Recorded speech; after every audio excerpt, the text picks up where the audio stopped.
joining us. This is our annual and general meeting. It's Friday, June 5th, 2020. And I will ask Jeanette to please call the roll. Please mute your phones unless you're speaking. And if you are answering on behalf of your entity, please state your name. Jeanette, go ahead and start the roll, and then we'll go on to the Pledge of Allegiance and everything else. Perfect. Village of Addison. Thank you. Arlington Heights.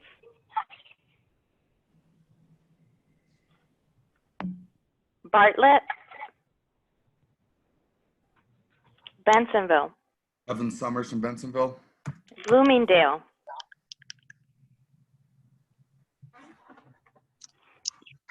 City of Chicago. Catherine Blonsky from the 38th Ward. City of Chicago Department of Aviation. Morning, Jeanette. It's Aaron Frame for Commissioner Ree. Good morning. Chicago 36th Ward. William Wade. Delegate. 38th Ward. Catherine Blonsky.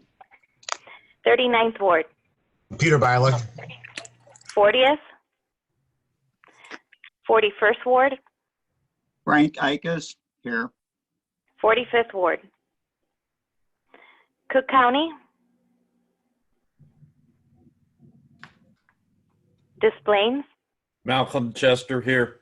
Downers Grove. Daniel Carlson, Downers Grove. DuPage County.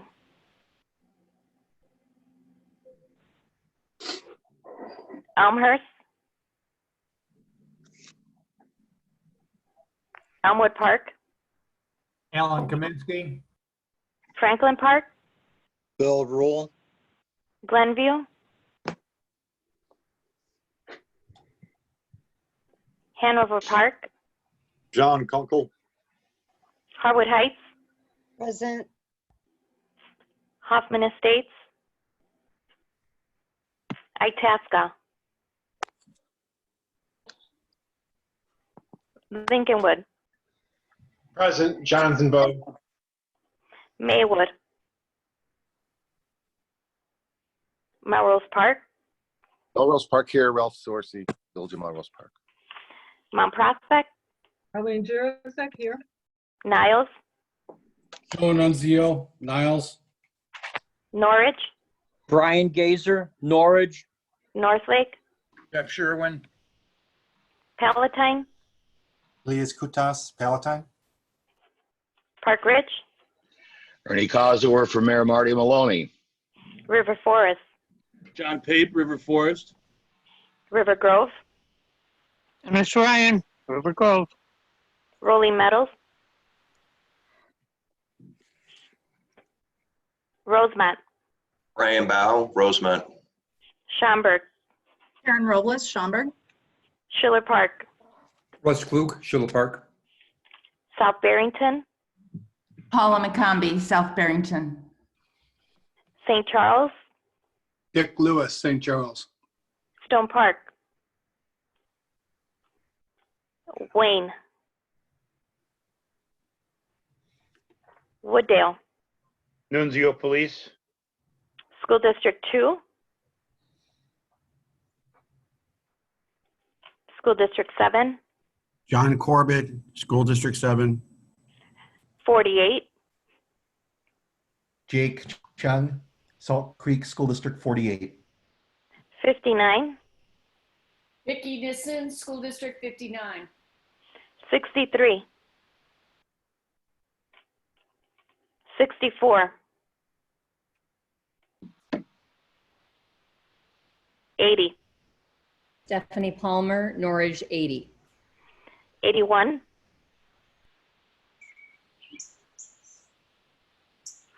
84. 84 and a half. 85 and a half. 86. Ray Cooper, District 86. 87. Terry Bresnahan, District 87.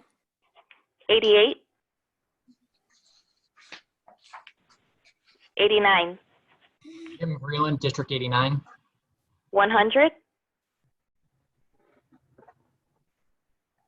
I'm from Fenton. 205.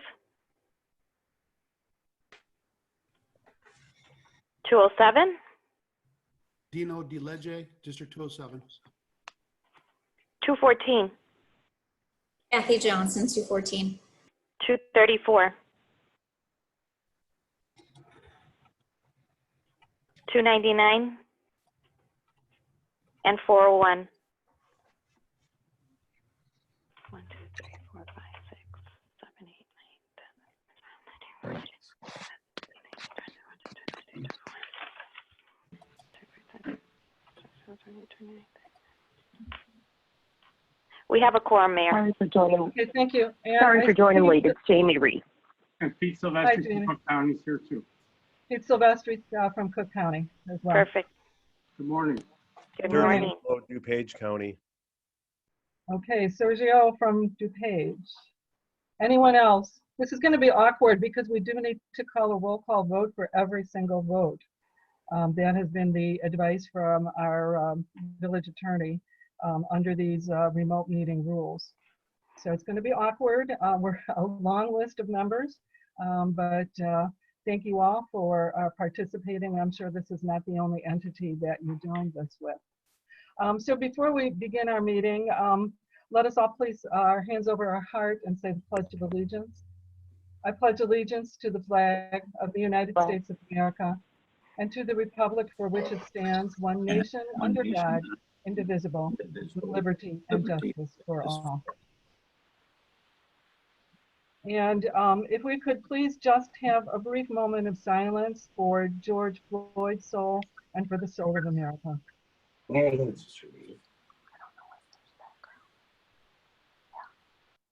Okay, Jeanette, we have a quorum, and the first thing we need to do, we're starting out with our annual meeting. And for that purpose, I will ask Mr. Mayor Jeffrey Sherwin to give the report of the Ad Hoc Nominating Committee. Jeff? Okay, thank you. The Ad Hoc Nominating Committee met on May 19th to review and discuss and nominate the candidates for the 2020 ONC slate of officers. No nominations from the floor, so to speak, from ONCC members.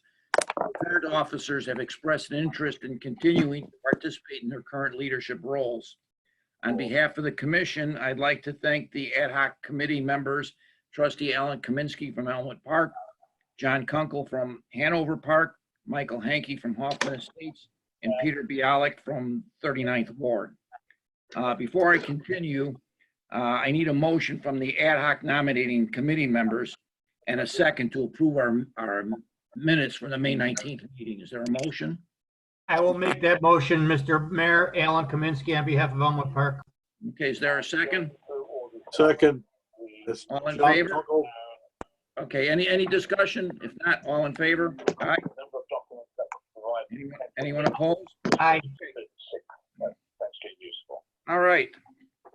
As reflected in Resolution 2020-2, which was emailed to you earlier, the ad hoc nominating committee recommends the following 2020 slate of officers for the chair, vice chair, and treasurer. For the chair would be Mayor Arlene Jurasek of Mount Prospect. Vice chair would be Joseph Annunzio of Niles. Treasurer would be Dr. Raymond Cooper. The resolution requires a motion and a second and a roll call vote to confirm the election of the 2020 ONCC officers. So is there a motion and a second? So moved. Is there a second? Second, Karen. Okay, Jeanette, if you can call a roll.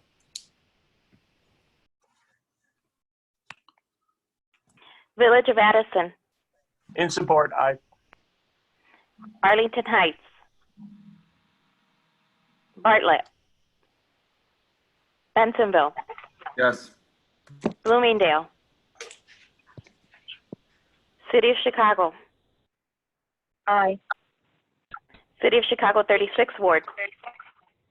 Aye. 38. Aye. 39. Yes. 40. 41, Yes.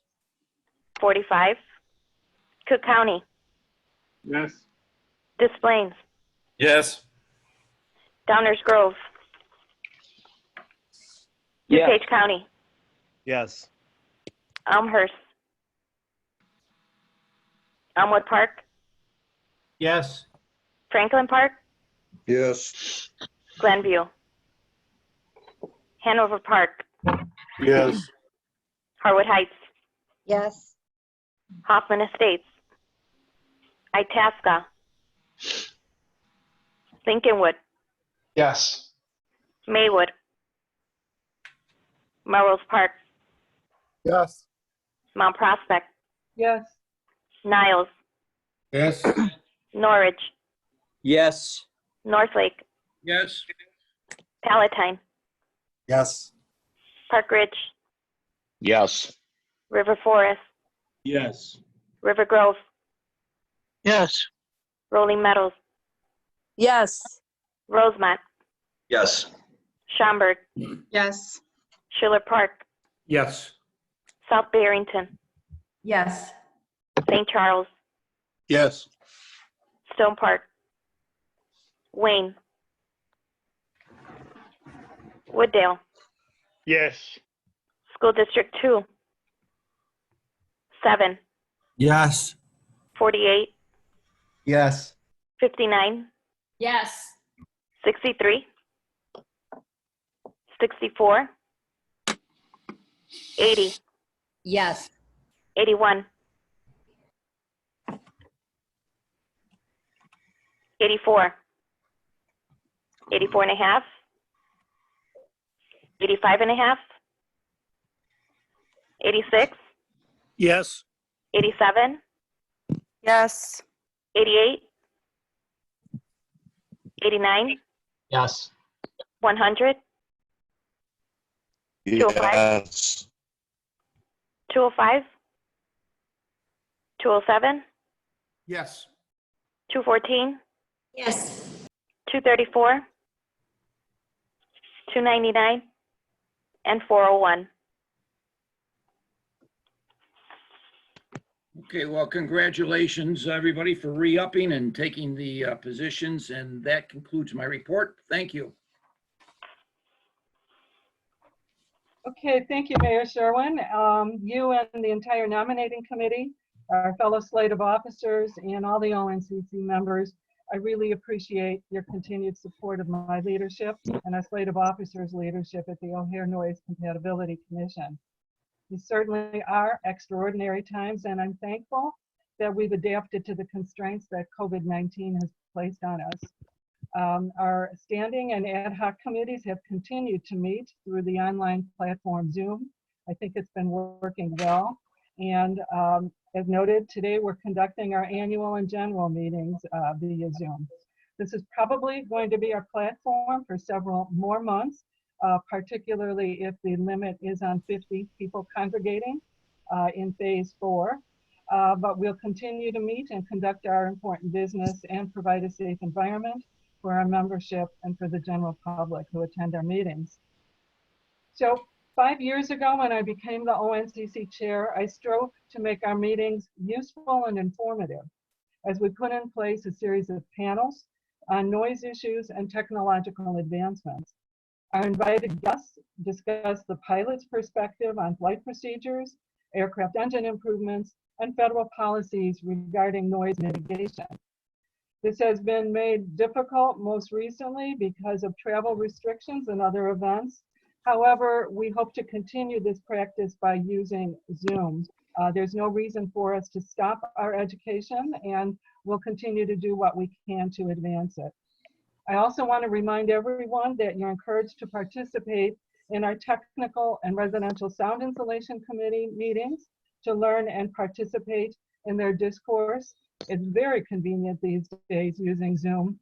And then while we also have limited voting membership on our Fly Quiet Commission or committee, you do have an ability to participate as an audience member, and there's a portion on the agenda to also provide input from ONCC members. They're very informative, highly technical, highly detailed discussions, and I think we can benefit from all of their discussions, even as listening in on Zoom. I'm most proud of this major achievement that we've done over the last 5 years, which is the Interim Fly Quiet program. ONCC has become a national model for its innovative stakeholder engagement process and its methods to achieve aircraft noise abatement using a nighttime runway rotation plan. I thank everyone who's engaged with us, including the CDA, the FAA review team, the tower controllers, and the airlines, as well as members and SOC partners who assisted in our success. Today, while we're in a construction hiatus over the summer, the Interim Fly Quiet Plan has finished its first phase of alternating runway rotation to bring predictable nighttime noise relief to thousands of residents who live within the O'Hare region. The IFQ has been in place since November of 2019 until it was suspended this May as the CDA began its construction on runway 22 left 4 right. IFQ will resume in September and continue until January 2021, which is 2 months after the planned opening of runway 9 center in November. ONCC is preparing for the opening of runway 9 center through a robust outreach program, and will be partnering with the FAA and the CDA to engage the population affected by runway 9 center. And we'll report on that a little bit later in the agenda. We may not be able to meet with entire communities with in-person workshops as we've done in the past, but with our continued partnership with FAA leadership, we'll have video presentations, fact sheets available on our website, and social media access as information and engagement channels. We're continuing to meet with FAA leadership, not only for new runway openings, but our continued work on Fly Quiet 21. We are grateful for their input and accessibility as we strive to complete this project. And I mean this sincerely. Our relationship with the FAA here has been quite constructive and helpful. And I'm looking for continued partnership with them as we go forward. I want to assure everyone that Fly Quiet 21 is on the forefront of the ONCC agenda. The Fly Quiet Committee encountered a short pause to allow the FAA to assess the National Airspace System risk of nighttime arrivals on runways 9C, 27C, and 9 right, 27 left. The FAA determined planes may safely cross active runways at an acceptable risk. The FAA deemed those runways would be able to operate using current air traffic rules and available procedures. This was great news for a balanced Fly Quiet program. The Fly Quiet Committee has also requested that the Chicago Department of Aviation pursue further study of the RNAV departure concepts as possible options for consideration as part of Fly Quiet 21. So you can see we're having very in-depth discussions with all of our partners, and I encourage you to please join the Fly Quiet Committee meetings on Zoom or in person. Again, when even though you're not a voting member, this is an important way to learn and to participate, especially as our members explore and discuss alternative runway configurations and proposed departure headings that will ultimately affect those communities surrounding O'Hare. Fulfillment of our mission requires us to get Fly Quiet 21 approved by the full membership and ready for the FAA to conduct its environmental studies as soon as possible. The last runway to complete the O'Hare modernization program will be the extension of 9 right, 27 left in November 2021. And we know that the FAA review process could take upwards approaching a year. And so we need to do something by the end of 2020. And I was heartened to hear at the last Fly Quiet meeting that the team and its leadership believes we are actually making significant progress. And of course, my remarks would be incomplete if I didn't discuss the residential sound insulation program. The 2005 OMP Record of Decision requires all residential sound insulation to be installed by the completion of runway 9 right, 27 left. I'm asking you to urge eligible residents in your ward or municipality to take advantage of Residential Sound Insulation Program Phase 19. This phase will be the last opportunity for over 1,100 eligible homeowners in the OMP noise contour to sound insulate their homes. There have been over 11,500 homes sound insulated already, which has been an extraordinary accomplishment.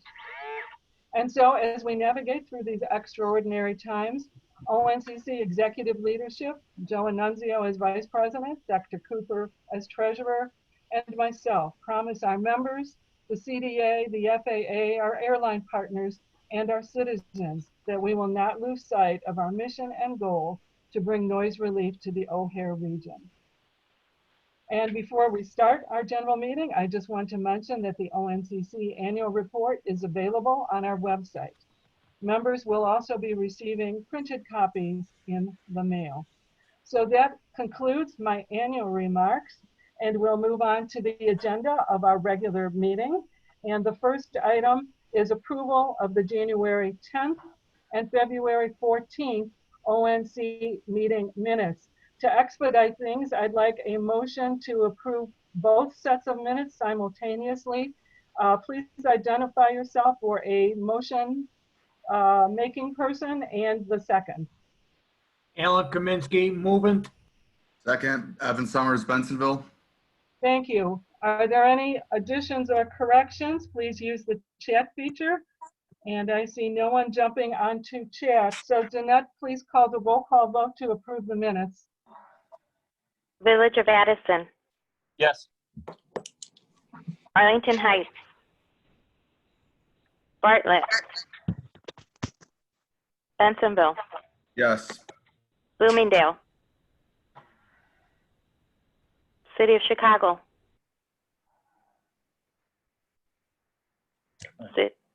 City of Chicago 36th Ward, Yes. 38, Yes. Yes. 39, 40, 41, Yes. 45, Cook County, Yes. Des Plaines, Yes. Downers Grove, DuPage County, Yes. Elmhurst, Yes. Elmwood Park, Yes. Franklin Park, Yes. Glenview, Hanover Park, Yes. Harwood Heights, Yes. Hoffman Estates, Itasca, Lincolnwood, Yes. Maywood, Melrose Park, Yes. Mount Prospect, Niles, Yes. Norwich, Yes. Northlake, Yes. Palatine, Yes. Park Ridge, Ernie Cosner, yes. River Forest, Yes.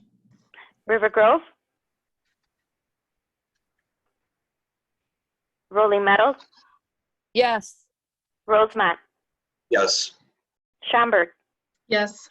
Schiller Park, Yes. South Barrington, Yes. St. Charles, Stone Park, Wayne, Wooddale, Yes. School District 2, 7, Yes. 48, Yes. 59, Yes. 63, 64, 80, Yes. 81, 84, 84 and a half, 85 and a half, 86, Yes. 87, Yes. 88, 89, Yes. 100, Yes. 205, 207, Yes. 214, Yes. 234, 299, and 401. Thank you. Okay, thank you very much. We'll go on now to the City of Chicago report. They have 5 items that they'll brief us on, and I'll turn the agenda over to them. Good morning, everyone. It's Aaron Frame for the Chicago Department of Aviation. We want to be efficient with our time this morning, so I'm going to ask Ryan Anderson of Landrum and Brown to do items 6.1, 0.2, and 0.3 for you. We'll do those back to back. And then I'm going to finish today's report with items 6.4 and 6.5. And with that, Ryan, I'm going to have you go ahead and start with that ANMS report. Good morning, everyone. Let me pull up the report.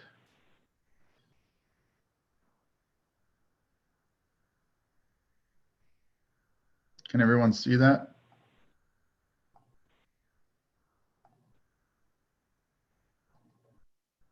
Jeanette, can you see the report? Yes, thank you. Okay. So today we have the April 2020 Airport Noise Management System report for O'Hare. This contains both data for March and April, so I'll just focus on the April report.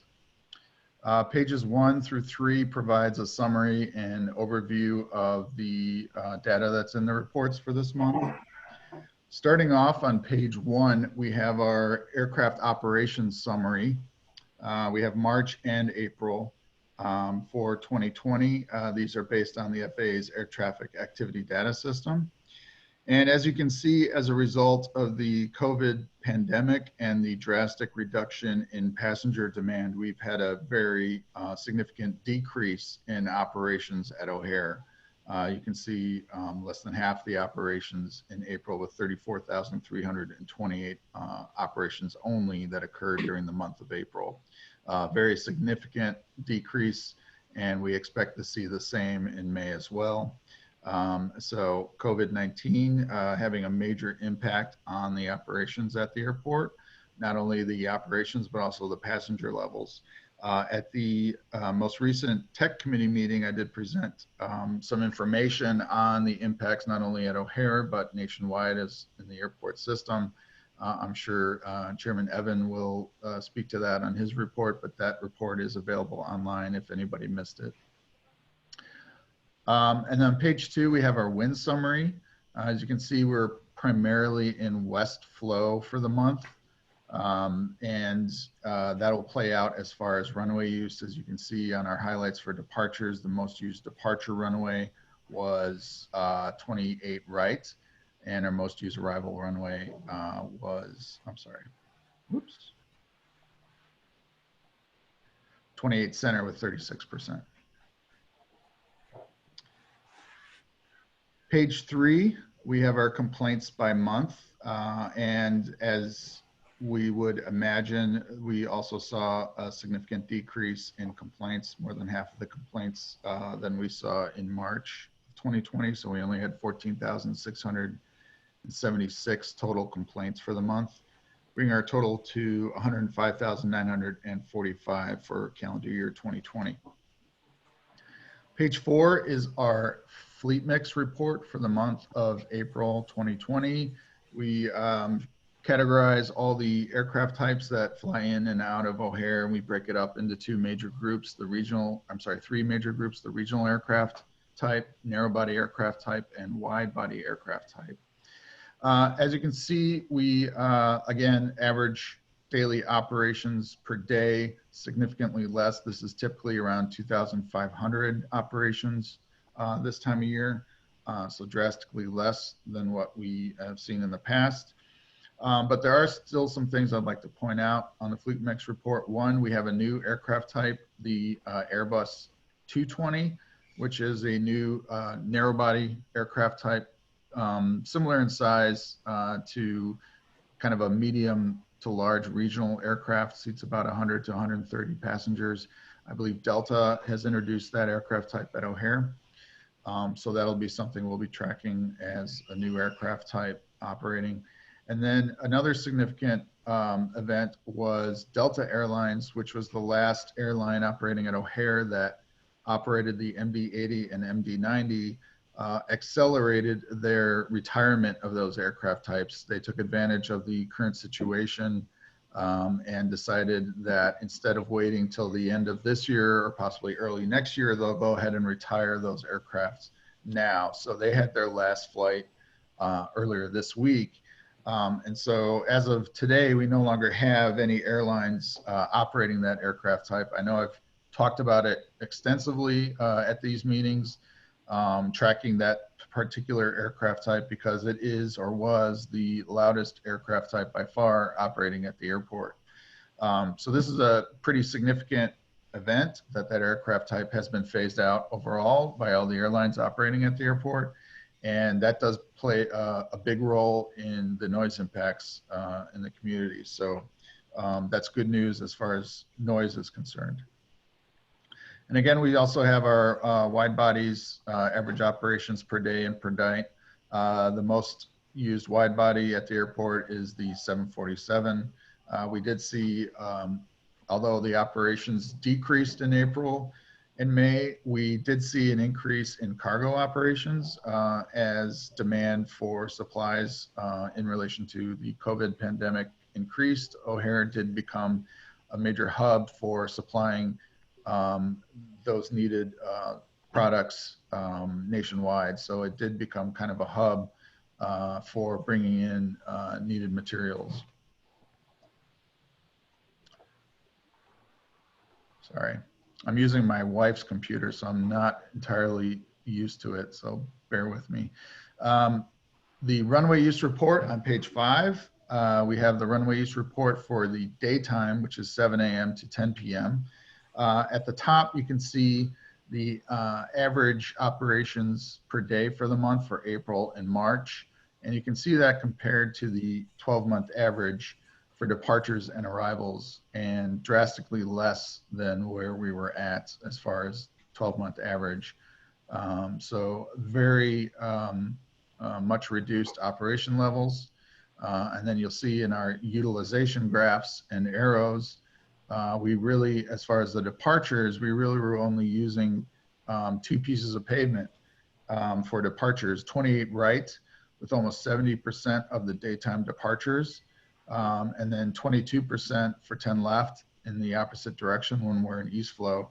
But that's the same piece of pavement. So 90% of the operations for departures took place on that piece of pavement. We did use 22 left a bit, about 10%, but the majority was handled by runway 10 left, 28 right. And on the arrival side, we had majority of arrivals on runway 27 left and 28 center in west flow, and then 10 center when we were in east flow. So really 2 pieces of pavement again that were primarily being used for arrivals during the daytime. When we look at nighttime, it's a bit of a similar story. We had majority 60% in west flow on 28 right and 24% going the opposite direction on 10 left. A little bit of activity because we have to close these runways at night to do inspections. And also this was still during our interim flight quiet rotation program. So we did see departures on 10 center, for example. But majority was held on the 10 left, 28 right. And then on the arrival side, again, west flow, 27 left, 28 center, east flow, 10 center.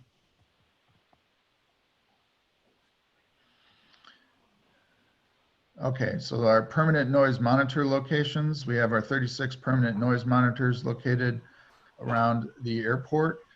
Page 8 is the first half of our aircraft noise report, where we report the DNL for the first 17 permanent noise monitors around the airport. And for April 2020, as we would expect, all of the monitors saw a decrease of 1 decibel or greater in the month of April compared to April of last year. Obviously the much lower level of operations resulted in much lower level of noise. You can see even specifically in Elk Grove Village, 51.6, almost 14 decibels less where we were in April of 2019. That is primarily due because of the COVID situation and the overall lack of demand. There was no operational need for the far north runway, 9 left, 27 right, and the far south runway, 10 right, 28 left. As a result, the majority of the noise monitors nearby those runways saw very drastic decreases in noise. Page 9 again is the remaining 19 permanent noise monitors around O'Hare. Again, all green, meaning they saw a decrease of 1 decibel or more. Many of them multiple decibel levels, including Site 33 in Park Ridge. You can see 15 decibel less aircraft DNL than what we saw in April of 2019. So significant noise reductions overall for the month of April, primarily due to the decrease in operations at the airport. And as we look at our noise complaint report, that plays out as well. We expect to see less complaints as there are far less operations. We have the months of February, March, and April, which shows the number of verifiable households that made complaints in the month of April 2020.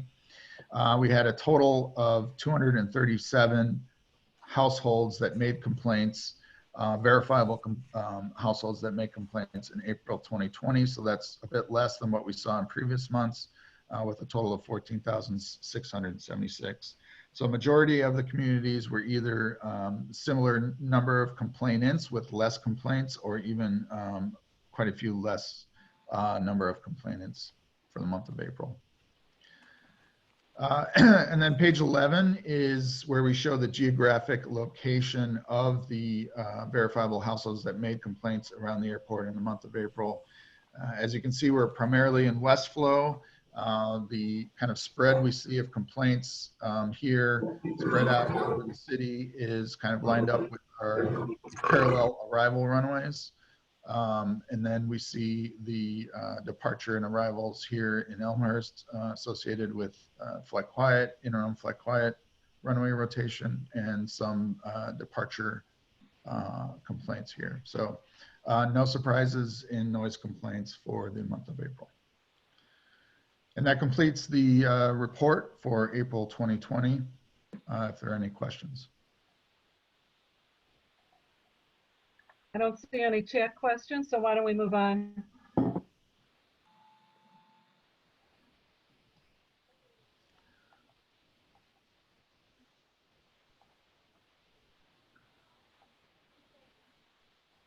Okay, so next I'm going to be showing the interim flight quiet reports for weeks 24 through 28. This is the end of our first segment of the interim flight quiet runway rotation program. The program ended on May 17th to allow for the rehabilitation of runway 4 right, 22 left, which has started. And so we're going to go through the reports here. Unfortunately, at the end of the first half of the flight quiet runway rotation program, we did see, unfortunately, some very low utilization of the scheduled runways, primarily due to the COVID-19 situation as a result of a large amount of aircraft having to be parked on the airfield, which did affect which runways we were able to use. But we'll start off here with week 24, which was a crosswind 22 right arrivals, 22 left departures week. Unfortunately, we only saw 2% of the operations utilizing those runways. Mainly 4 left, 22 right did have a issue with the navigational aids, which prohibited air traffic from using that particular runway that week. So we saw very little utilization. On the back end, we break it out by each night of the week. And you can see really it was only one night that we were able to use it. And that one night we saw very inclement weather, which also unfortunately did not allow us to use that specific configuration. So week 24 saw very little utilization of the scheduled runways.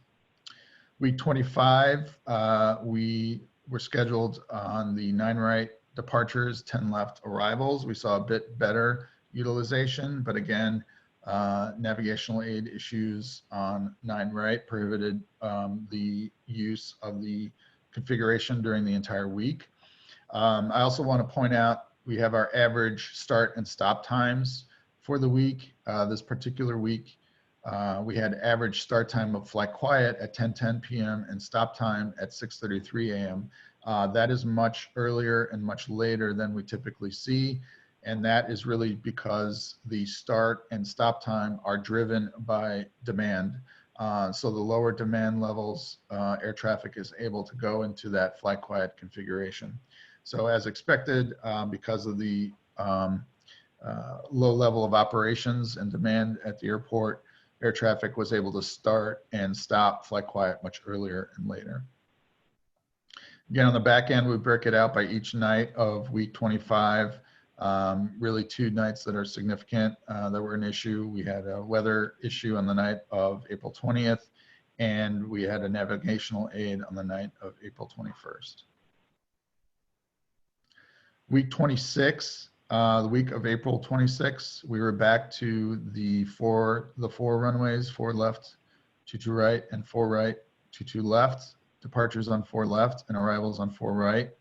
Again, very low utilization, only 8% for the week due to, again, we had a large number of parked aircraft on the airfield, and a significant number were parked on the north airfield, close by runway 4 left, 22 right, which did result in some concerns about interference with navigational aids. So that runway, due to safety, was decided not to be utilized too much.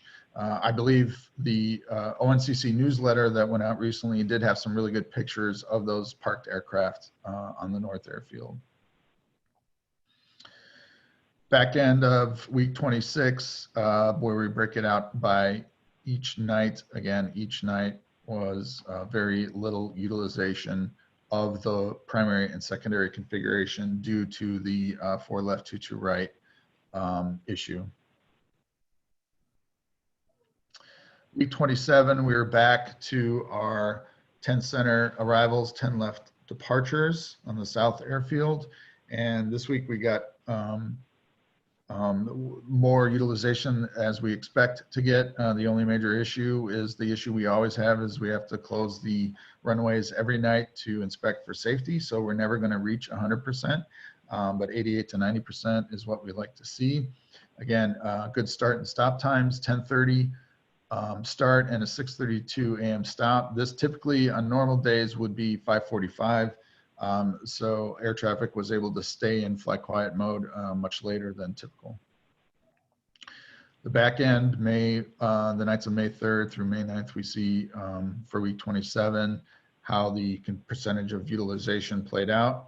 And majority of the nights we were able to get really good utilization of those runways.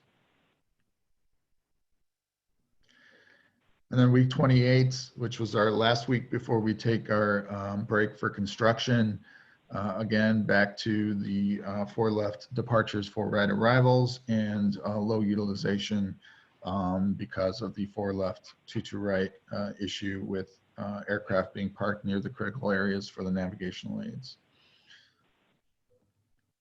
So you can see on the back end how that plays out on each evening through the 17th, May 17th, when we stopped on the morning of the May 17th to, like I mentioned, for the construction and rehabilitation of 4 right, 22 left, which will occur over the summer months. And we're going to show you, give a presentation on what that's going to look like. So that is the end of the week 24 through 28 interim Fly Quiet reports, if there are any questions. Are there any questions? Please indicate by using the chat feature that you wish to speak. And I see no one, so let's move on. Mayor, it's Aaron. I just wanted to add, we will be compiling the data from the first 28 weeks and presenting that to the Fly Quiet Committee as sort of a midway report so that you can see what the cumulative progress to date is. So we hope to have that at an upcoming Fly Quiet Committee meeting. That's great, and I think that's a good point. This is a difficult forum today to have a meaningful discussion, but if people have questions or concerns or comments, bring them to the next Black Quiet meeting, where it'd be a little bit easier to have a discussion, I think. Yes, Thanks, Aaron. we're happy to do that. Okay, thank you. Let's move on. Ryan, my coworker Frank Grimaldi's in the building. Frank Grimaldi, are you on the phone? Yes, I am. Perfect. Good morning, everybody. All right, so my coworker Frank Grimaldi of the CDA, he's the Assistant Commissioner of Construction. Ryan's going to navigate the slides and Frank's going to do the presentation for you. So we hope you find this helpful. Frank. Thank you. Good morning, everybody. Before I go into the construction, since the pandemic started, our contractors have been working, and they've been working diligently every day and night, and following all the strict guidelines, of course, from the City of Chicago, from the contractors, from our PMO. And I just like to say that we are going to meet all our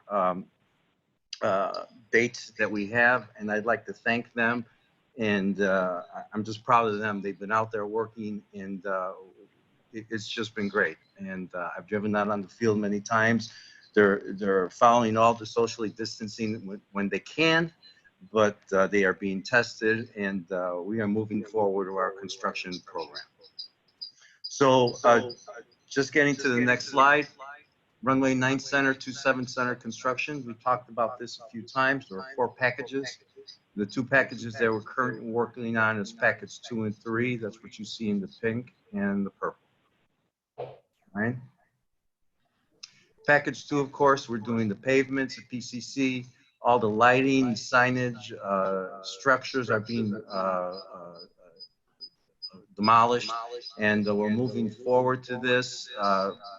And this package will be completed by the 15th of October. Next package. Right?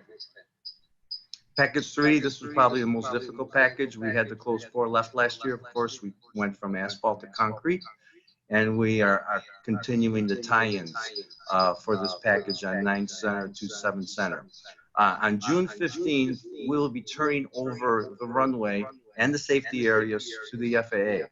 On June 15th, they will begin their what we call their burn-ins and all their nav aids and lighting, and make sure everything will be working. And of course, till the runway opens on November 15th.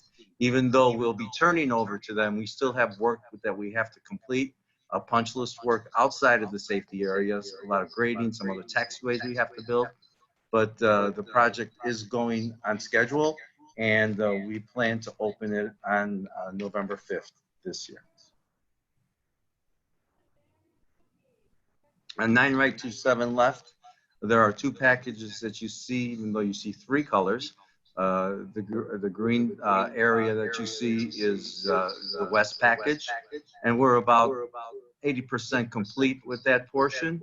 The east package just started about a month ago. That's the blue and the purple. We are currently working in both areas there, and we just started. So let's go to the next slide, Ryan. The west extension, of course, this was all the concrete pavements, airfield lighting, signage, site preparation, grading, and all the utilities that had to be completed for that. And that portion of the project will be done in October 2020. These packages is a little bit more difficult one. You see in the blue here, there's actually 2 phases here. This is the phase that we're starting now and doing some of the work on the east and the middle portion, and that'll go until February. Then in February, we will be shutting down 9 right, 2 7 left from February to the end of November when we open the runway. That's when we make the connection from the west to the east on the runway, and we'll be also overlaying that runway. But as we're looking at today, everything is on schedule, everything is moving, and we plan to open the runway next year, 4th quarter 2021. Of course, our last runway project for this year is a rehabilitation of 4 right, 2 left. We're doing mill and overland shoulders, marking striping, airfield electrical banks, replacement of touchstone zone lights and lead-off lights that you have on the runway. A little change has happened on this because of the reduced schedule for the airlines. We're taking the first 8 weeks of this project that we started about 3 weeks ago, and we're working during the day. And that gives us much more better production. Of course, at nighttime, when you're working at nighttime, you work 6 or 7 hours. Or when you're working during the day, you're working 12 to 14 hours. We're working on the electrical systems and the paving. And it comes in very handy in paving because we don't have to break every 6 hours, and we can do much more work, and the production is much better than it is at night. Frank, can I interrupt you just for a second? We're getting a lot of feedback. I need to have everyone, please mute your mics.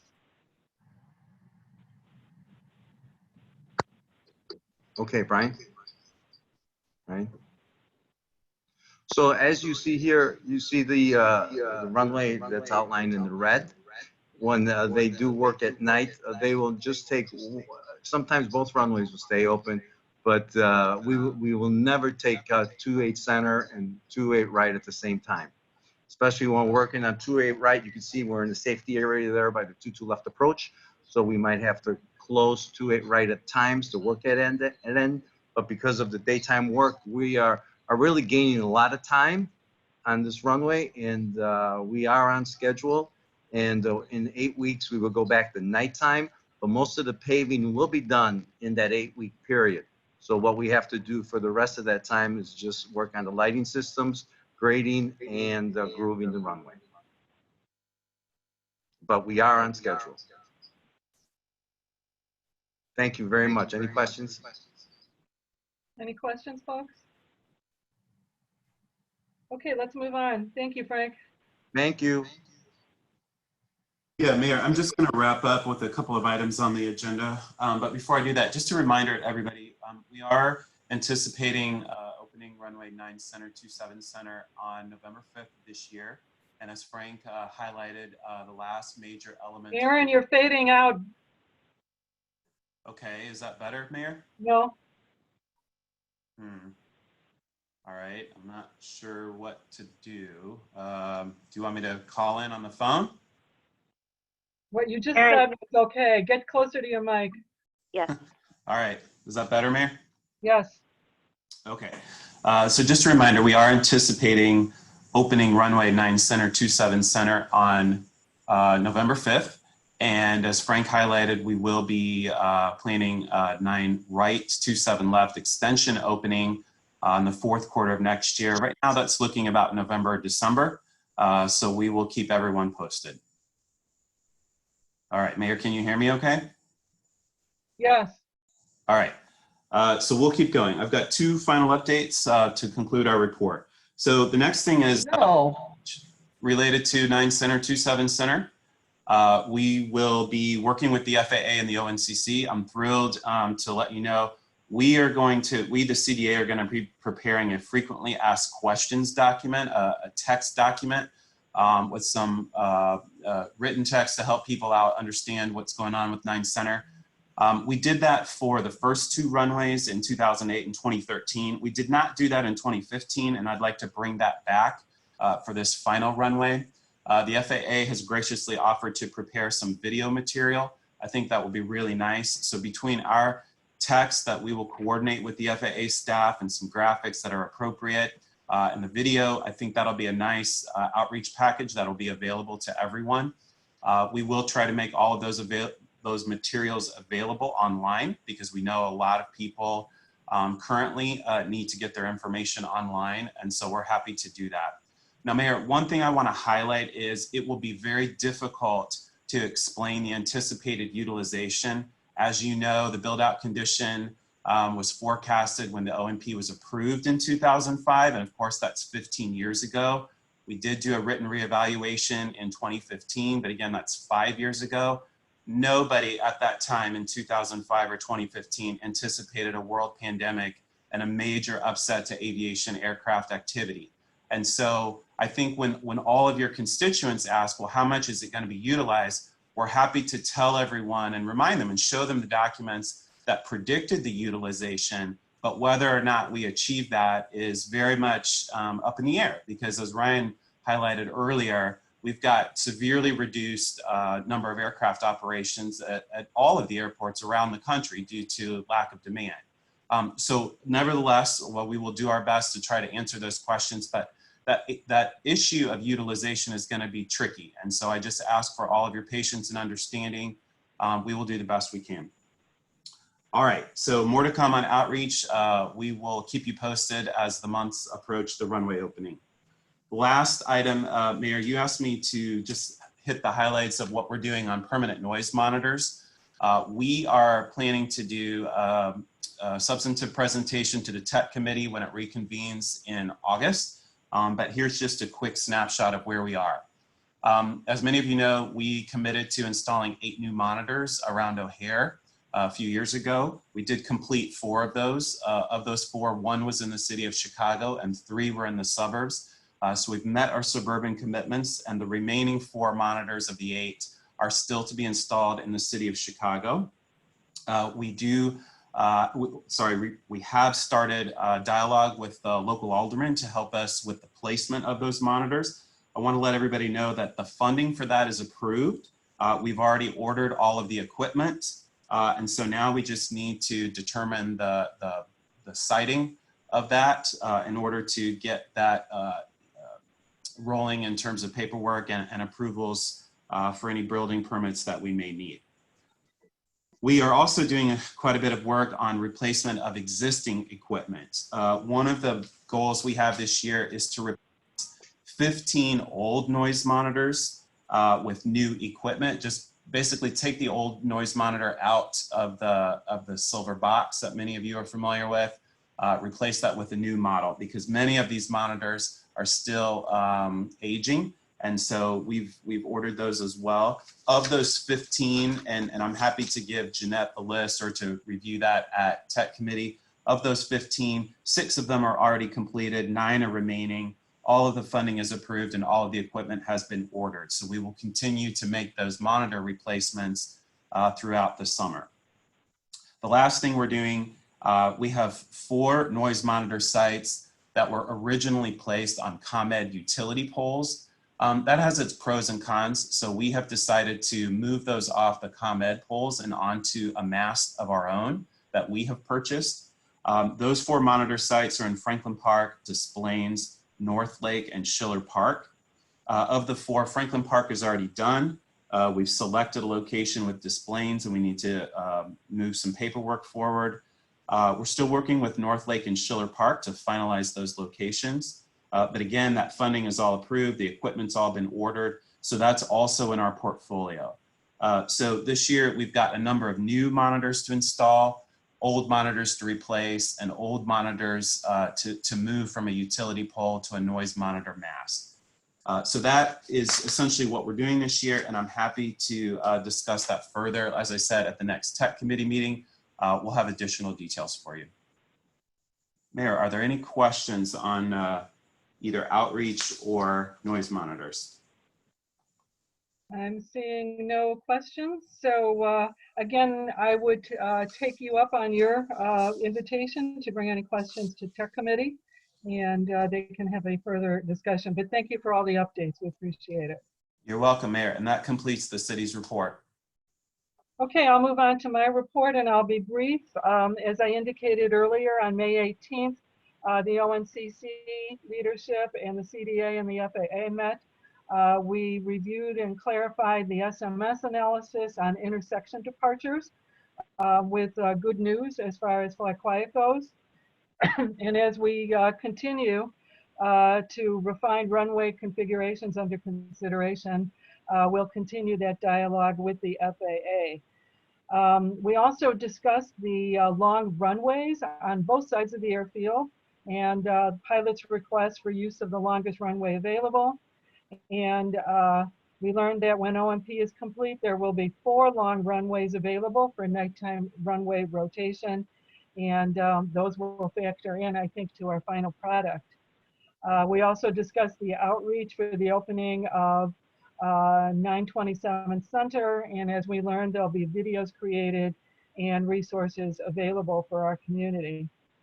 The second item I wanted to bring up is the FAA's report to Congress reaffirming the DNL as the agency metric for noise annoyance.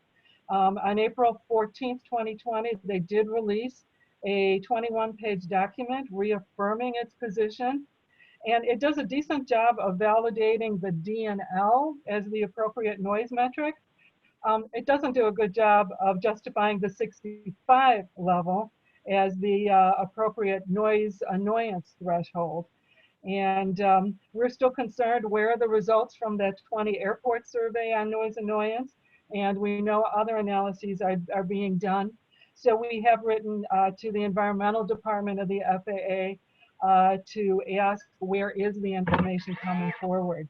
Maura has put the cover page of this report up on our screens, and the full report is available on the ONCC website. So with that, I would like to turn it over to our ad hoc and standing committees. So let's go to Ralph Sorcy on residential sound. We do have a resolution that we need to take a vote on. Ralph? Good morning, Madam Chair. Good morning, Commission members. I'd like to first ask for a motion and second to approve the resolution 2020-1 for sound installation phase 19. This was presented to us in February, but due to lack of a quorum, it was not approved. Nora, would you like to make a motion? Second by Wooddale. Jeanette, can you do roll call? Yes. Addison, Addison, yes. Arlington Heights, Bartlett, Bensenville, Yes. Bloomingdale, City of Chicago, Yes.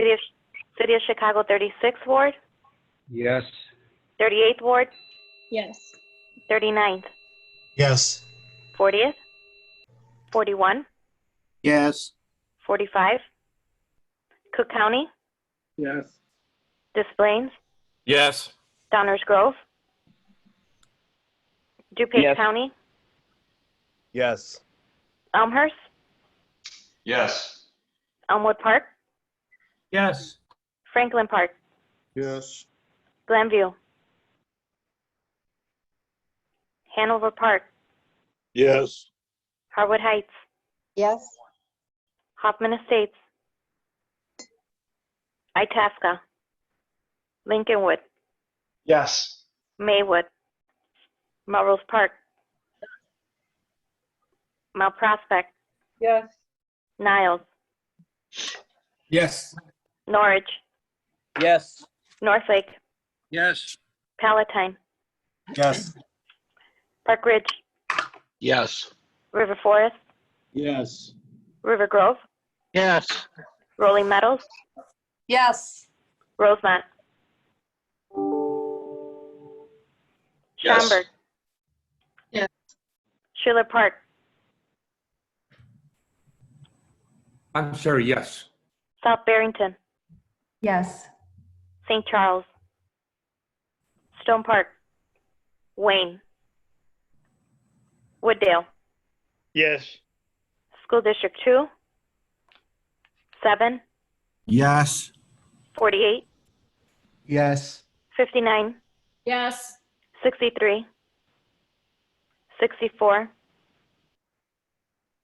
80,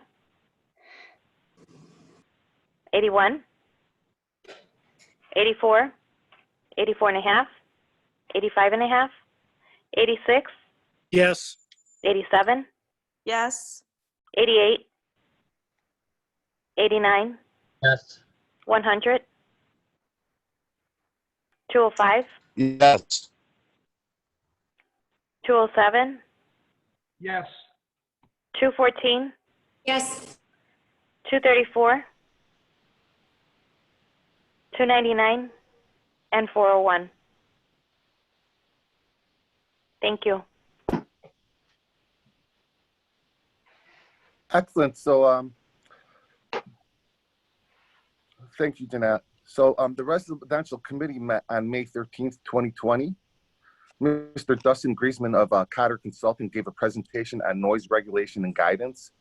The presentation reviewed direct FAA regulations as well as guidelines, best practices and standards or research studies regarding sound insulation, noise measurement testing methods, and more.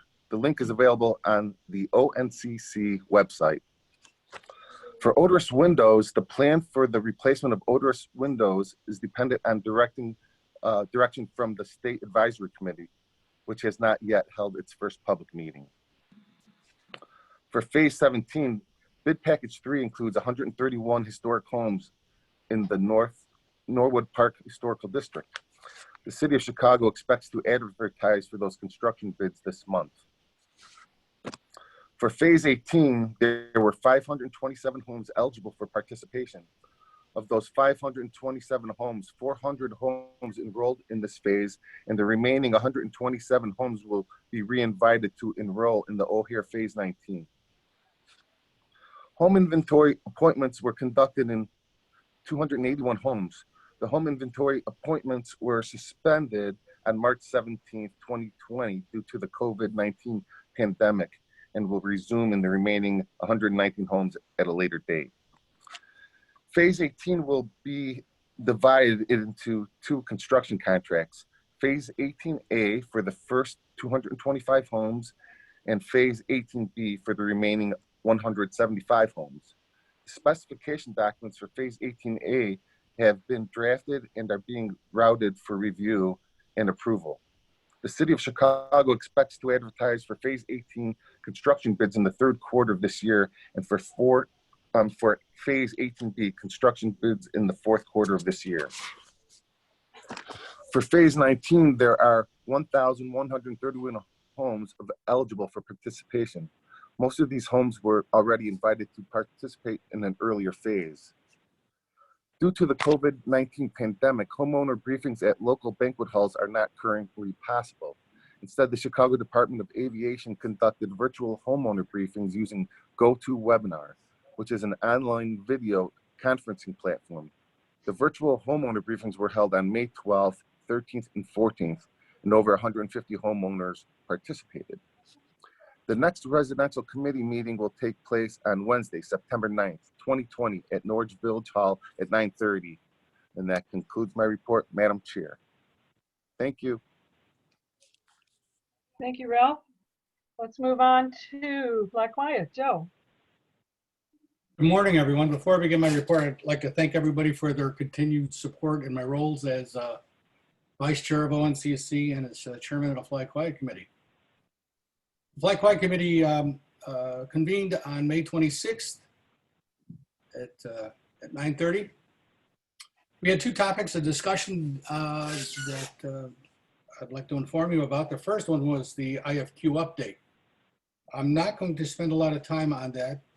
In fact, I won't spend any at all because I think Ryan did a superb job basically summarizing what we discussed. The only thing I'd like to say is that our committee not only looked at how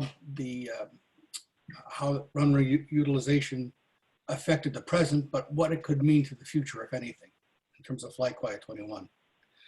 The other discussion that we had was is runway configuration for Fly Quiet 21. And I think this is significant because we're finally beginning to leave the world of abstraction and begin to talk about what we can really do. CDA consultants reviewed Fly Quiet 21 potential runway configurations. There were some configurations that are conditional, awaiting analysis or clarification by the FAA on intersection departures and jet blast analysis. The alternative presented, which is called Alternative B, represented a hybrid split airfield. This configuration alternates between parallel west, east, north, south, and diagonals, and also alternates departure headings in an effort to maximize options. Alternative B features a 12-week rotation schedule with 8 parallel weeks and 4 diagonal weeks. The overall concept is based on member feedback and that has been received up to this date. The committee members were asked to provide feedback on these concepts prior to the next meeting, which will be June 23rd, 2020. And I may add, we are beginning to get feedback. So get your cards and letters in, folks, so that we can have something be able to discuss at the next meeting. Thank you. The next Fly Quiet meeting will meet on June 23rd at 9:30. And it's looking like it'll be another Zoom meeting. And that concludes my report. Thanks, Joe. Nobody's waving their hands via chat. So again, I invite you to tune in to Fly Quiet Committee meetings for a fuller discussion. Okay, we're going to move on then to the Technical Committee. Evan. Thank you, Madam Chair. CDA reported that there was no update for residential deployments due to coronavirus stay-at-home order. A 2019 report of portable monitor deployment that will be available on flychicago.com. Evan, you're fading. If you could talk into your mic. Sorry about that. Okay. There were 10 deployments, 9 residential and 1 municipal for 2019. CDA presented the Fly Quiet Program 2019 annual report, which is also available on the website. CDA reported the first quarter Fly Quiet report, explaining that COVID-19 had impacted the highlights of the Fly Quiet mode. The report is available on the website. Ryan Anderson of Landrum & Brown provided an update on the impact of COVID-19 pandemic on O'Hare and the general aviation system. In May, O'Hare is now at 30% of operations. Dedicated passenger operations went from 2,000 flights to 600 flights, while cargo demand increased from 60% to 90%. Passenger carriers are involved in the increased moving of medical equipment. CDA presented airfield changes to include which included taxiway SS has been changed to E. North of the new runway, taxiway D has been extended to taxiway YY. The hangar taxiway is reconstructed and the pavement of the new runway is highlighted. The next technical committee meeting is scheduled for August 18, 2020. That concludes my report, Madam Chair. Thank you, Evan. You delivered that like a pilot in the cockpit. Okay, great. Let's move on then to the Bylaws Committee, or the Ad Hoc Governance Committee. We have 2 items that Karen will walk us through. One is suggested changes to the bylaws, and another is suggested edits to the intergovernmental agreement. The bylaws discussion will require a vote, and to avoid confusion, let's treat each separately. So Karen, explain what the committee recommends with respect to the bylaws first. Okay, you broke up a little bit there, Mayor, but I think you asked me to cover bylaws first, and then we'll vote on that, and then I'll go to the IGA. So yes, thank you. I got to follow my own rules, talking to the mic. Okay.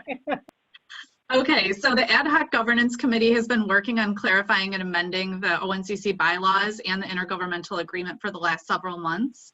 As the Mayor mentioned, we're asking the Commission to vote on the ONCC bylaws today. For the bylaws, the proposed changes include clarifying the language in regards to designee and member. This is to mirror the IGA so that our terminology is consistent. We are also recommending a change that only one designee or alternate can represent only one commission member. And then the other main recommendation is that the chair of the committee of any of our standing or ad hoc committees can recommend to the executive committee the removal of a member of the committee who misses 3 consecutive meetings. When we get into the IGA agreement discussion, you'll see that we're making some proposed changes to attendance policies, and this is just reflective of that on a committee level. So I'm happy to answer any questions in regards to the proposed changes to the bylaws. Jeanette did provide those to all of you for review in advance. Trustee Kaminsky, you have a question? Yes, my question relates to the attendance policy that is being proposed. I have a question and a couple of comments. Can I please ask what was the impetus for adopting an attendance policy after more than 20 years without? So a lot of the discussion surrounded on the fact that we have seen declining participation from some of our members. And in February, we were unable to achieve quorum and to take action on some important items. And we've come close and had to delay the start several of our commission meetings in the last year while we waited for people to arrive to achieve quorum. And so really this is just to encourage members to remain active and continue participating and to stay engaged and informed as we make important decisions in regards to our efforts. In my memory, at least recent memory, there's only been one occasion in which we've been unable to achieve a quorum. Aren't we sort of using a sledgehammer to attack a fly?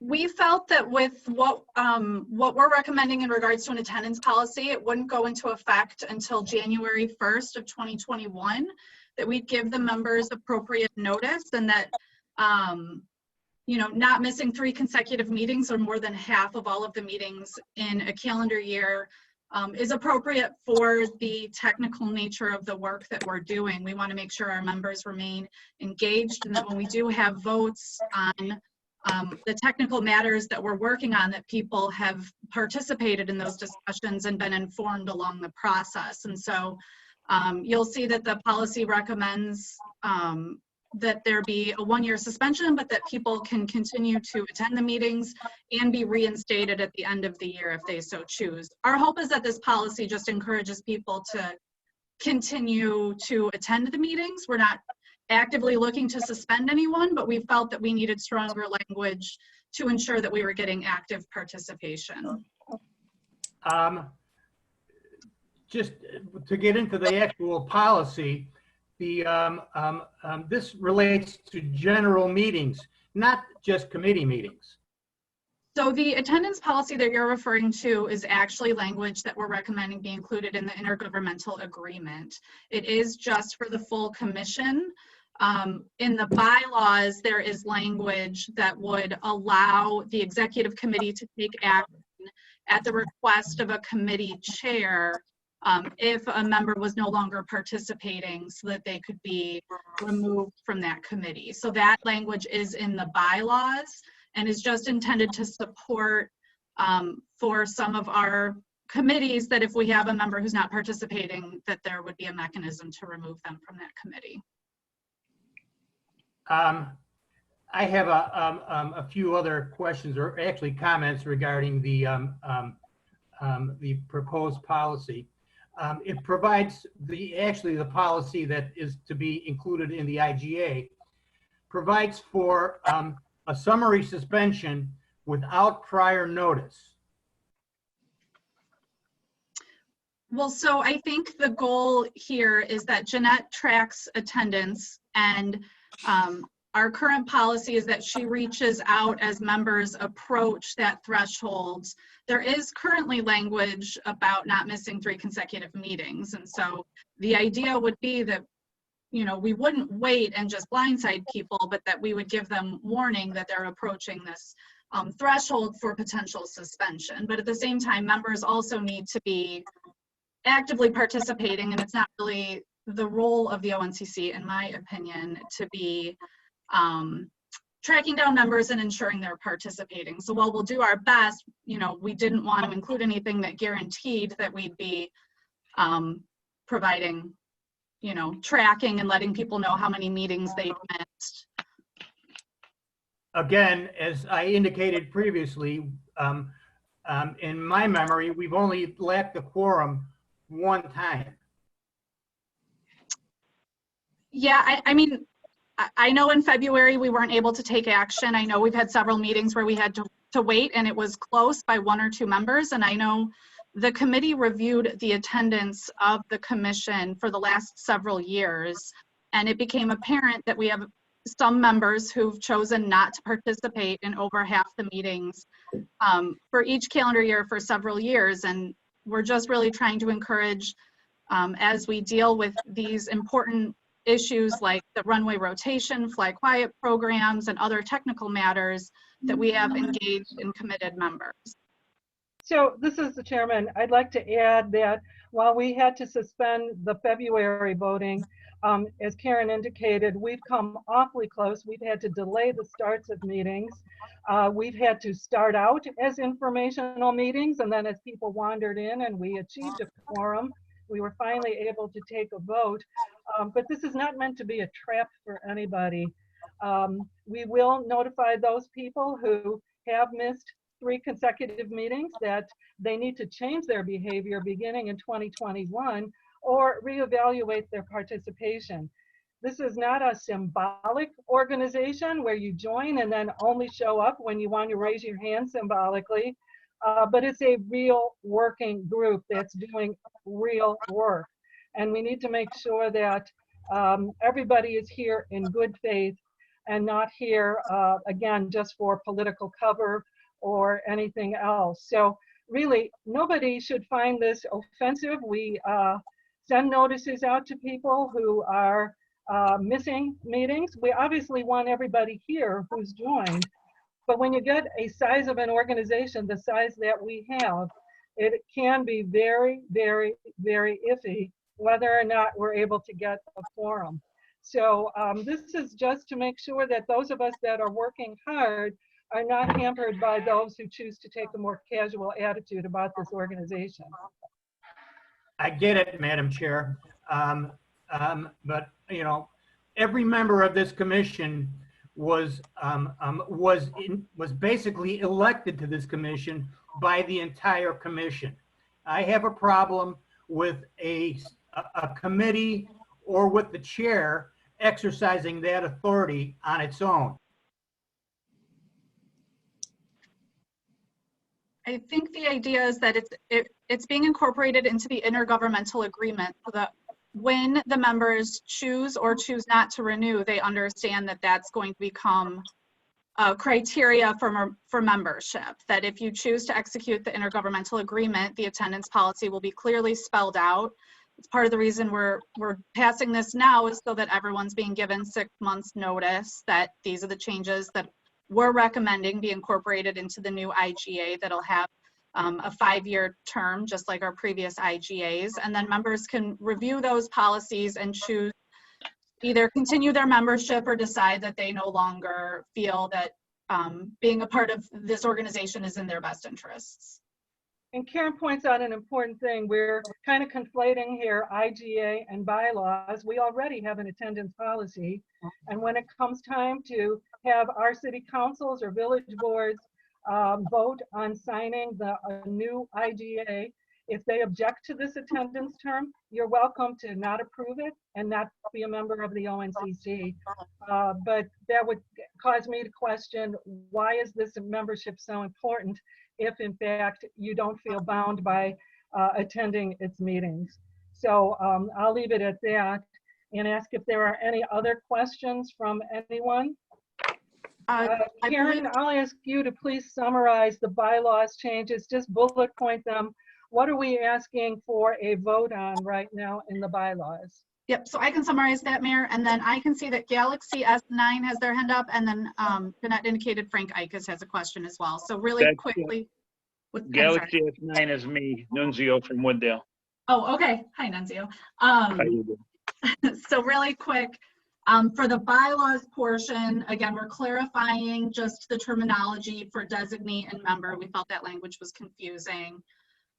We're specifying that only one designee or alternate can represent only one commission member, and also clarifying that the chair of one of these standing or ad hoc committees has the ability to recommend to the executive committee the removal of a member of the committee who misses 3 consecutive meetings. And again, that would be for standing and ad hoc committees. That's the language in the bylaws. So, Mayor Police, did you have a question? Yes, so very simple. So I have a couple elected officials on the other committees. So if they miss three meetings in a row, does that mean I'm off the board, or they're just off the technical or the soundproofing committee? So what we're recommending is that if the member, so you know, in my case, I represent the Village of Schaumburg. So if the Village of Schaumburg does not have their designee or an alternate attend 3 consecutive meetings, the IGA would indicate that my membership would be suspended for 1 year. The bylaws would indicate that if I was attending the commission meetings but failing to attend the Fly Quiet meetings, that the chair of the Fly Quiet Committee could recommend to the executive committee that I be removed from Fly Quiet, but that would not have a bearing on my full commission participation.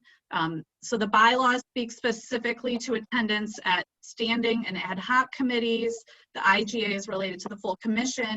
But again, attendance is defined as either the designee or any of the alternates who the commission member may have assigned. So in Schaumburg's case, my mayor is the designee, but there are several alternates who are designated to attend in his place when he's not able to attend, if that makes sense. So it would just be a lack of participation by any of those designees or alternates in 3 consecutive meetings. Yeah, and that's all I wanted to know is if one of my aldermen doesn't make sound installation, because honestly, I had a question last year and Jeanette told me, oh, your alderman hasn't been coming. He didn't tell me he wasn't coming. So I just want to make sure that Wooddale's not kicked off the board because somebody's not making a meeting. No, and again, we would make every effort, particularly when it comes to standing committees and ad hoc committees, to reach out and give the member an opportunity to recommit to participating. Again, this isn't intended to be blindsiding, but also we're trying to just strengthen that language to make sure that we do have more active participation. Yeah, I have no problem with that. I'm okay with that. I just wanted to make sure that we don't get kicked off the board because one of my aldermen, and I'll be following up on that more. So great, thank you. Frank, I think Frank Ickes, you have a question? Yes, Jeanette, thank you. First, before the question, I'd just like to say I agree wholeheartedly with the plan for, I'm going to call it mandatory attendance. Chair Jurczyk said she wanted people who are going to participate and not just be chair warmers. Well, that's another step in the right direction. Secondly, now the question: can you define quorum, Karen, as it is today? What is a quorum? I know what the word means, but is it a percentage of the total membership or is it a fixed number? I believe it's 50% plus 1. Is that correct, Jeanette? Yes, you are correct. Okay, so that's going to lead into another question at another time of this meeting. But the second thing is, can you, Karen, define the difference between a member and a designee? I'm appointed by the mayor of the city of Chicago. Am I a member or a designee? Jeanette, do you want to answer? The city of Chicago is a little bit different. You are a member. Okay, that's good. That's all my questions now. Thank you. Okay, if that is all of the questions, then we are looking for a motion and a second to approve the changes to the bylaws. Village of Bentonville happily makes that motion. Norwich will second it. Okay, Jeanette, we need a roll call, please. Yes. Village of Addison, Yes. Arlington Heights, Bartlett, Bensonville, Yes. Bloomingdale,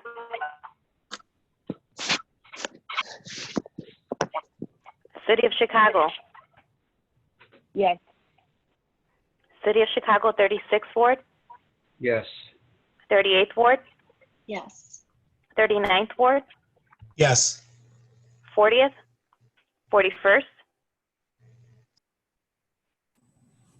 45th, I'm sorry, Jeanette, if you didn't hear 41, it was a yes. thank you, Cook County, Yes. Des Plaines, Yes. Downers Grove, Yes.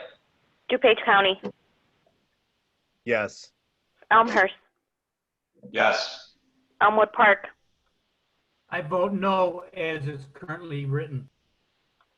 Franklin Park, Yes.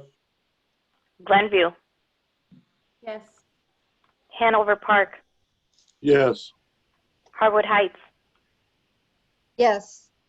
Hoffman Estates, Itasca, Lincolnwood, Yes. Maywood, Melrose Park, Yes. Mount Prospect, Yes. Niles, Yes. Norwich, Yes. Northlake, Northlake, Palatine, Yes. Park Ridge, Yes. River Forest, River Grove, Yes. Rolling Meadows, Rosemont, Yes. Schaumburg, Yes. Schiller Park, Yes. South Barrington, Yes. St. Charles, Stone Park, Wayne, Wooddale, Yes. School District 2, 7, Yes. 48, Yes. 59, Yes. 63, 64, 80, 81, 84, 84 and a half, 85 and a half, 86, Yes. 87, Yes. 88, 89, Yes. 100, Yes. 205, 207, Yes. 214, Yes. 234, 299, and 401. Northlake is yes. I had a pop-up ad covered my mute button. I couldn't get it off. Thank you. Rolling Meadows is yes. Got it. Anyone else that I missed? Motion passes. The motion carries overwhelmingly. Thank you. Let's move on to the IGA discussion. If there are any further questions there, and Karen, if you would summarize the bullet points of what is in the IGA. Here, we're not looking for a formal vote, but just consensus. And if anyone objects, they'll be duly noted. This will then be going to the City of Chicago Law Department for drafting into an IGA for then our individual municipal consideration. Karen. Thank you. So we've been reviewing the IGA language as well in anticipation of it being renewed for the beginning of 2021. So the proposed changes to the IGA again include the clarification of the language from participant to member, again, just to make the IGA intent a little bit easier to understand. We're again clarifying that only one designee or alternate can represent only one commission member. We've also established a membership area as defined by the Illinois portion of the TRACON boundary. We felt this was a reasonable boundary to allow communities who are impacted by O'Hare noise to join the ONCC while also setting some reasonable parameters for which communities would likely be impacting that noise. The current IGA does not limit membership, and so someone from Carbondale could choose to join the ONCC if they wanted. So we're just defining membership area as the Illinois portion of the TRACON boundary. We're also clarifying that unincorporated areas would be represented by their county. Currently, there are a few township areas that were called out primarily, and Aaron has history on this. It was intended to address some sound insulation areas that were unincorporated. We're expanding that to ensure that all of the unincorporated areas within the membership area would be represented by their county. And then we have proposed the attendance policy as we had discussed. So I'm happy to answer any questions. Trustee Kaminsky, I know requested to be recognized. Again. You need to unmute, Alan.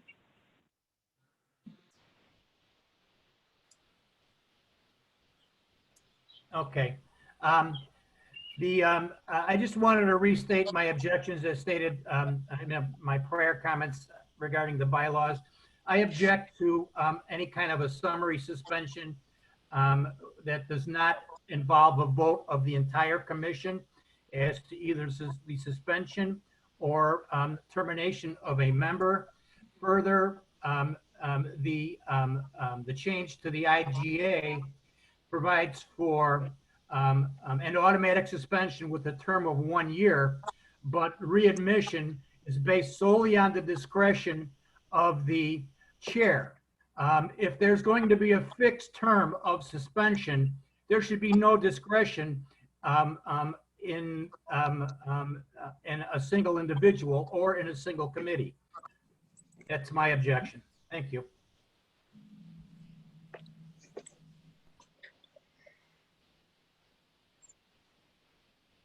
Frank Ikus, you have a question?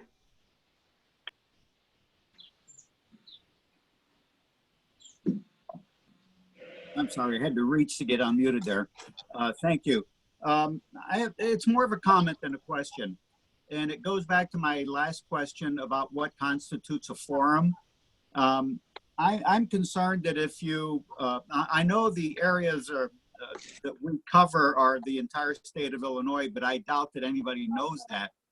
If we make a public announcement that we're going to follow the TRACON boundaries, then a lot of people are going to want to join right away. And I'm afraid that the people who in the far outlying areas, Waukegan, Zion, DeKalb, are going to join just for, just to get a new title on their resume. And they're not going to be participating members, and we are not going to be able to achieve a quorum for many more votes than we missed than the preceding months. So it's just my comment. I think it, the unintended consequence of having so many people in outlying areas is not going to be good for us. Karen, can I address that one as well as Mr. Kaminsky? So I think these two things are actually go part and parcel with each other. The TRACON boundary as well as the attendance policy work together in kind of a hand in glove type situation. The idea is that yes, the TRACON is large, but it's the first time we've been able to set somewhat of a parameter. Secondly, someone from DeKalb probably wouldn't want to make the drive into Capula every month to have these meetings, and therefore would probably start missing meetings, which in that situation, the attendance policy would go into effect, and it just starts to self-regulate itself. And that was the idea behind it. We had extensive conversations on this, and the attendance policy as well as the boundary kind of need to work together, and we're trying to get that balance. Well said, Evan. Thank you. Evan, if I may, that makes sense what you just said, but I think there's going to be a delay before anyone can be suspended, that they're going to be a member, a non-participating member, and that is going to bog down our meetings and our proceedings and everything else. So instead of, let's think of, instead of using a TRACON boundary, that we make it a miles, a radius from the airport, and bring it in a little bit. I think that would make more sense. I doubt that anybody in Waukegan ever hears a plane from O'Hare coming in or going out. Thank you. I think as Evan and Karen have both pointed out, up until this point, we have had 0 boundary lines. And so we're at least establishing a rational boundary with the TRACON area.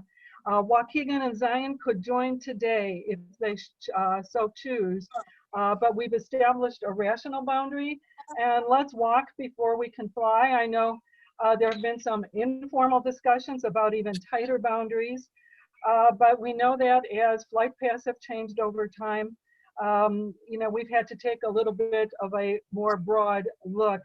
I think this is a way to get us moving in the proper direction. And quite frankly, I'm not quite sure what the appropriate line would be. DNLs change over time. The TRACON at least is something that's somewhat within our sphere of influence. With Aurora, being the TRACON location, it's right in, very close in. And with our good relationship with the FAA, at least we have a good boundary that we can influence. So I agree with Evan that the attendance policy as well as the boundary will work hand in glove, and this will work out over time. Okay. So I've heard questions from Frank and from Alan. Again, we're just looking for a consensus here. If anyone else has any concerns, please make it known via chatting me or Karen or Jeanette at this point in time. Okay, I see none. So this will go, the City Department of Aviation Law Department and the Law Department will take these comments in mind, and I'm sure Frank's comments and Alan's comments will also be considered. And we'll be looking for a draft IGA to be presented to us later this year for our consideration and individual ratification. So thank you. I know there's been quite extensive discussions going on in our governance committee. Thank you, and thank you to everyone. And I really have to compliment everybody. We've had a few people drop off the line, but thanks for sticking around. What I'd like to do is move on to Jeanette's report because we do have some financials that need a vote to approve. So Jeanette, let's move on to you. Thank you, Mayor. I'd like to report the expenses for the months of February, March, April, and May. February in the amount of $17,260.27. March in the amount of $13,523.10. April, $16,691.16. And finally, May, $14,481.06. Are there any questions? Motion to approve the financials as presented by Schaumburg.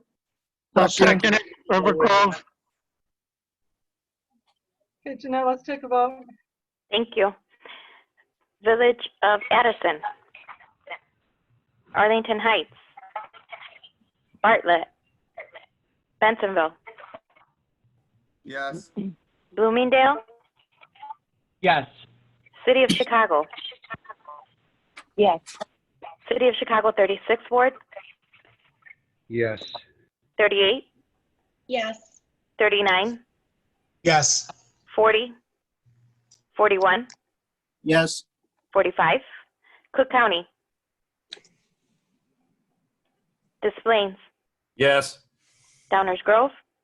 Yes. DuPage County. Yes. Elmhurst. Yes. Elmwood Park. Yes. Franklin Park. Yes. Glenview. Hanover Park. Yes. Harwood Heights. Yes. Hoffman Estates. Itasca. Lincolnwood. Yes. Maywood. Melrose Park. Yes. Mount Prospect. Yes. Niles. Yes. Norwich. Yes. Northlake. Yes. Palatine. Yes. Park Ridge. Yes. River Forest. River Grove. Yes. Rolling Meadows. Yes. Rosemont. Yes. Schaumburg. Yes. Schiller Park. Yes. South Barrington. Yes. St. Charles. Stone Park. Wayne. Wooddale. Yes. School District 2. 7. Yes. 48. Yes. 59. 63. 64. 80. 81. 84. 84 and a half. 85 and a half. 86. Yes. 87. 88. 89. Yes. 100. 205. 207. 214. Yes. 234. 299. And 401. Thank you. River Forest was a yes. Thank you. The next ONCC meeting will be held on September 4th.